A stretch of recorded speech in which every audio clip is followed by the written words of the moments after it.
اعوذ باللہ من الشیطان الرجیم بسم اللہ الرحمن الرحیم رب اشرح لی صدری ویسر لی امری واحلل عقدۃ من لسانی یفقہوا قولی واجعل لی وزیرا من اہلی رب زدنا علما اللہم فقہنا فی الدین رب یسر ولا تعسر وتمم بالخیر وبک نستعین آمین یا رب العالمین۔ سورۃ النازعات۔ سورہ نازیات سورہ نبا کے بعد نازل ہوئی اور اس کا موضوع بھی سورۃ نبا کی طرح قیامت اور مرنے کے بعد دوبارہ زندہ ہونے کا ثبوت ہے۔ پچھلی سورۃ نبا میں طاغین اور متقین کے درمیان تقابلی جائزہ تھا۔ یہاں اس سورۃ نازیات میں طاغین اور اہل حشیت کے درمیان موازنہ کیا گیا ہے۔ سورت کا آغاز کرتے ہیں بسم اللہ الرحمن الرحیم۔ والنازعات غرقا والناشطات نشطا والسابحات سبحا فالسابقات سبقا۔ جسم میں غرق ہو کر جان کھینچ لینے والے فرشتوں کی قسم، اور ان کی جو بند کھولنے والے ہیں، اور ان کی جو کائنات میں تیزی سے تیرتے پھرتے ہیں، پھر دوڑ کر ایک دوسرے سے آگے نکل جانے والوں کی، پھر ان کی جو کسی حکم کی تدبیر کرنے والے ہیں، جس دن کانپنے والی زمین کانپنے لگے گی اور اس کے بعد زلزلے کا ایک اور جھٹکا آ پڑے گا۔ سورۃ نازیات کے آغاز میں ہی اللہ تعالیٰ نے آیت 1 سے 7 میں آخرت پر ہواؤں، بادلوں اور فرشتوں کے دلائل پیش کیے ہیں، اور ان فرشتوں کی قسم کھا کے کہا ہے کہ ان فرشتوں کی قسم جو موت کے وقت میت کے ایک ایک رگ و ریشہ میں ڈوب کر وہاں سے اس کی روح کو کھینچ لاتے ہیں۔ واضح رہے کہ نزع کا لغوی معنی کسی چیز کو اس کی قرارگاہ سے کھینچنا ہے۔ پھر کہا کہ ان کی قسم جو بند کھولنے والے ہیں، یعنی اللہ نے جب انسان کو بنایا یا پیدا کیا تو ایک ایک جوڑ اور بند کو مضبوط کیا تھا۔ موت کے وقت فرشتے انہی جوڑوں کے بند کھول کر انہیں ڈھیلا کر دیں گے۔ پھر آگے کہا کہ ان کی قسم جو کائنات میں تیزی سے تیرتے پھرتے ہیں، یعنی وہ فرشتہ جو روح کو نکال کر زمین سے آسمان کی طرف اس قدر سرعت و سہولت سے چلتا ہے، گویا بے روک ٹوک ہوا میں یہ فرشتے تیرتے جا رہے ہوں۔ پھر فرمایا پھر دوڑ کر ایک دوسرے سے آگے نکل جانے والوں کی قسم، یعنی پھر ان ارواح کے متعلق اللہ تعالیٰ کی طرف سے جیسا حکم صادر ہوتا ہے، اس کی بجا آوری کے لیے یہ فرشتے ایک دوسرے سے آگے نکل جانے کی کوشش کرتے ہیں۔ پھر اس کے بعد اللہ تعالیٰ فرماتا ہے پھر ان کی قسم جو کسی حکم کی تدبیر کرنے والے ہیں، یعنی پھر ان ارواح کے متعلق فرشتوں کو جو بھی حکم اللہ کی طرف سے ملتا ہے، ہاں وہ حکم ثواب کا ہو یا عذاب کا، اس پر فوراً عمل درآمد کی تدبیر کرتے ہیں۔ مذکورہ بالا ان 5 قسم کے فرشتوں اور ان کے کاموں کا ذکر کر کے اللہ تعالیٰ نے کفار مکہ پر روز آخرت کے قیام پر حجت قائم فرمائی کہ جو فرشتے تمہاری رگ رگ سے روح نکال کر تمہیں موت سے دوچار کرتے ہیں اور تمہاری روح کو اپنے قبضہ میں لے لیتے ہیں، وہ کسی وقت بھی اور آخرت میں خاص طور پر یہی روح تمہارے جسم میں داخل بھی کر سکتے ہیں۔ اور جو فرشتے یہ پوری کائنات کا نظام چلا رہے ہیں، وہی فرشتے اسی مالک کے حکم سے کائنات کا یہ نظام درہم برہم بھی کر سکتے ہیں اور اس کے حکم سے دوبارہ اس نظام کو قائم بھی کر سکتے ہیں۔ دراصل واضح رہے کہ کفار مکہ فرشتوں کی ہستی اور ان کے کارناموں کے تو قائل تھے، ان کی بنیادی غلطی یہ تھی کہ وہ فرشتوں کو اللہ کی بیٹیاں سمجھتے تھے، اور مزید یہ کہ انہیں بھی تدبیر امور کائنات میں اللہ کا شریک سمجھتے تھے، اگرچہ مختار کل اللہ ہی کو وہ لوگ سمجھتے تھے، جبکہ حقیقت یہ ہے کہ فرشتے نہ اللہ کی بیٹیاں ہیں اور نہ اللہ کے شریک، بلکہ وہ اللہ کی مخلوق اور اس کے فرما بردار بندے ہیں، اور وہ اللہ کے حکم سے سرتابی کر ہی نہیں سکتے۔ تدبیر امور میں ان کے لیے اپنے اختیار کو ذرہ بھر بھی عمل دخل نہیں ہے۔ اور پھر آگے سے آیت 6 اور 7 میں کہا گیا جس دن کانپنے والی زمین کانپنے لگے گی اور اس کے بعد زلزلے کا ایک اور جھٹکا آ پڑے گا۔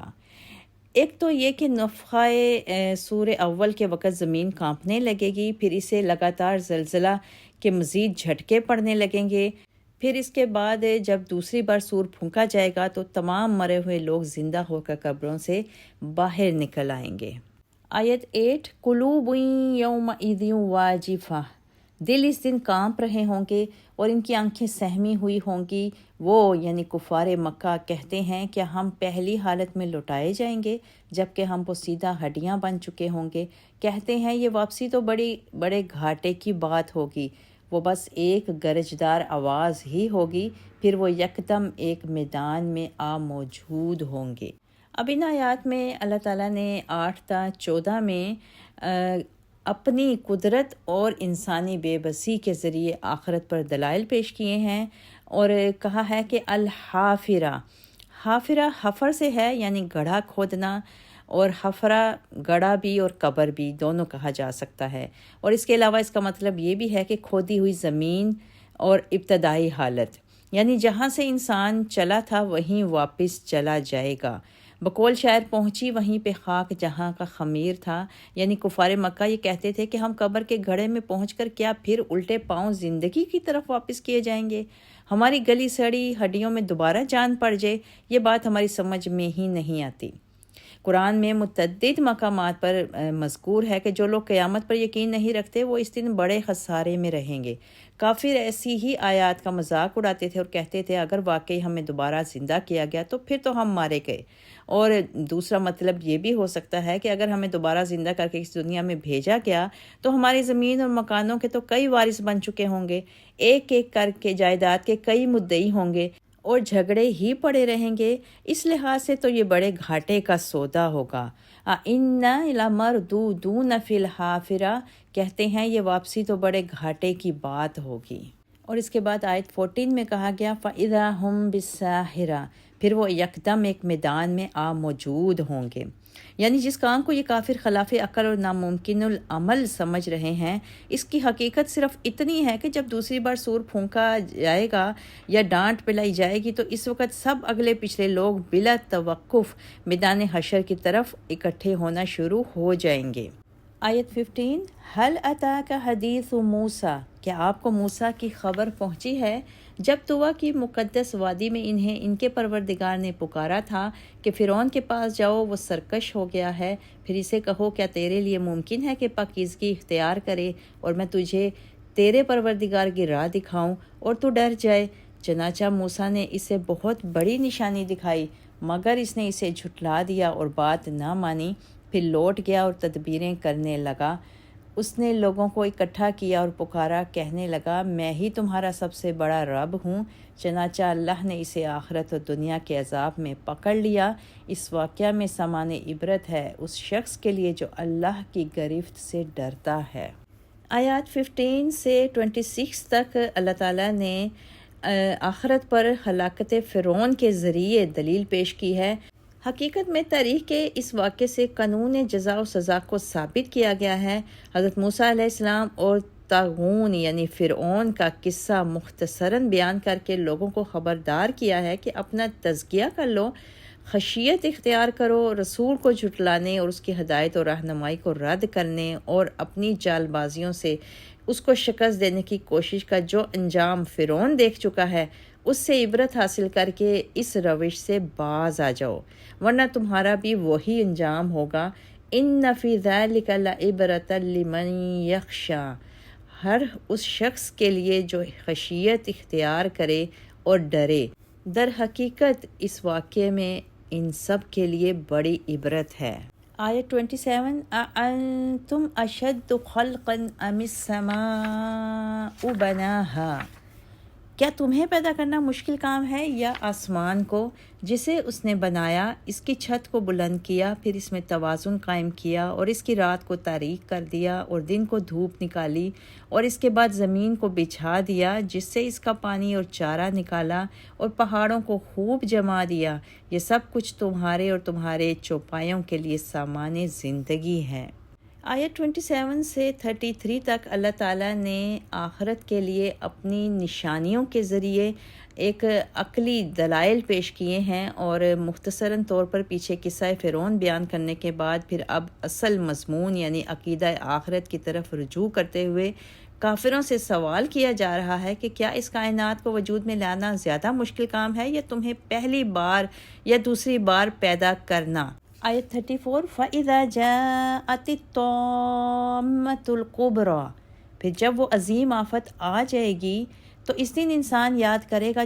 جو کچھ اس نے کوشش کی ہوگی، اور جہنم کو ہر دیکھنے والے کے سامنے لایا جائے گا۔ سو جس نے سرکشی کی اور دنیا کی زندگی کو ترجیح دی تو جہنم ہی اس کا ٹھکانہ ہوگا، لیکن جو اپنے پروردگار کے حضور جواب دہی کے لیے کھڑا ہونے سے ڈرتا رہا اور اپنے آپ کو خواہش نفس سے روکے رکھا تو جنت ہی اس کا ٹھکانہ ہوگا۔ یہ لوگ آپ سے قیامت کے متعلق پوچھتے ہیں کہ وہ کب قائم ہوگی، آپ کو اس کے ذکر یعنی وقت بتانے سے کیا واسطہ؟ اس کا علم تو آپ کے پروردگار پر ختم ہوتا ہے، آپ تو صرف ایک ڈرانے والے ہیں، اور اس شخص کو جو اس سے ڈر جائے۔ جب وہ اسے دیکھیں گے تو انہیں ایسا معلوم ہوگا کہ گویا وہ دنیا میں بس ایک پچھلا یا پہلا پہر ٹھہرے تھے۔ سورہ کے اختتام پر اللہ تعالیٰ نے منکرین قیامت اور خائفین یعنی خوف خدا رکھنے والوں کا آخرت میں انجام بتایا ہے۔ یعنی اس دن ساری مخلوق دو گروہوں میں بٹ جائے گی۔ ایک وہ جو آخرت کے منکر تھے، انہیں اللہ کے سامنے پیش ہونے اور اپنے اعمال کی جواب دہی کا نہ کوئی تصور تھا اور نہ خطرہ تھا، لہٰذا وہ دنیا کی زندگی کو ہی سب کچھ سمجھ کر اس پر فریفتہ رہے اور آخرت سے بالکل بے فکر بنے رہے۔ ایسے لوگوں کا ٹھکانہ جہنم بتایا گیا۔ وہ جب جہنم پر پہنچیں گے تو فوراً اس میں داخل کر دیے جائیں گے۔ دوسرے وہ گروہ یا وہ لوگ جو خائفین ہوں گے، یعنی جنہیں آخرت میں اپنے اعمال کی جواب دہی کا ہر وقت خطرہ لاحق رہتا تھا، لہٰذا انہوں نے اپنی آخرتی کے مفاد کی خاطر ہر وقت اپنے نفس کی خواہشات کو دبائے رکھا اور اللہ سے ڈرتے ہوئے نہایت محتاط اور ذمہ دارانہ زندگی گزاری ہوگی۔ ایسے ہی لوگ جنت کے حقدار قرار پائیں گے اور انہیں ہمیشہ ہمیشہ کے لیے جنت میں داخل کیا جائے گا۔ انسان کی صحیح یعنی کوشش اچھی بھی ہو سکتی ہے اور بری بھی۔ انسان کو قیامت کے محاسبے سے ڈر کر اعمال صالحہ کی کوشش کرنی چاہیے۔ اور سورت کے آخر میں اللہ تعالیٰ نے ان لوگوں کو جواب دیا ہے جو بار بار یہ پوچھتے تھے آپ صلی اللہ علیہ وسلم سے کہ قیامت کب آنے والی ہے، حالانکہ یہ بات آپ صلی اللہ علیہ وسلم کے احاطہ علم سے باہر تھی۔ یہ لوگ جتنا بھی سوال کے پیچھے پڑتے اور اس سلسلے میں آپ صلی اللہ علیہ وسلم کو تنگ کرتے تھے، بالآخر اس کا جواب اللہ تعالیٰ نے ان آیات میں دیا کہ اس بات کا علم صرف اللہ کو ہے، اور اس بات کا جاننا عملی لحاظ سے کچھ مفید بھی نہیں۔ مثلاً ہر شخص کا یہ تصور ہوتا ہے کہ مرنے سے پہلے مجھے فلاں کام کر جانا چاہیے، حالانکہ اپنی موت کا علم اللہ کے سوا کسی کو بھی نہیں ہوتا۔ لہٰذا قیامت کے عقیدے کا عملی پہلو یہی ہے کہ انسان اس دنیا کی زندگی میں جو دارالامتحان ہے ایسے کام کر جائے جو اس کے لیے مفید ثابت ہوں۔ اور سورت کی آخری آیت میں اللہ تعالیٰ نے دنیا کی زندگی کی حقیقت ایک جہنمی، ایک کافر کی زبانی اس آیت میں یہ بتائی کہ جب وہ اسے دیکھیں گے تو انہیں ایسا معلوم ہوگا کہ گویا وہ دنیا میں بس ایک پچھلا یا پہلا پہر ٹھہرے رہے۔ یعنی جب وہ قیامت کے دن قیامت کو دیکھ لیں گے، آخرت کو بھی، جہنم کو بھی،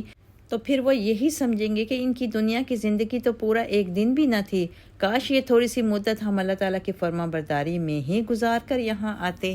اللہ تعالیٰ ہم سب کو اپنی آخرت کی تیاری کرنے کی بھرپور توفیق عطا فرمائے، آمین یا رب العالمین۔ وآخر الدعوانا ان الحمد للہ رب العالمین۔ سبحان ربک رب العزۃ عما یصفون وسلام علی المرسلین والحمد للہ رب العالمین وما علینا الا البلاغ۔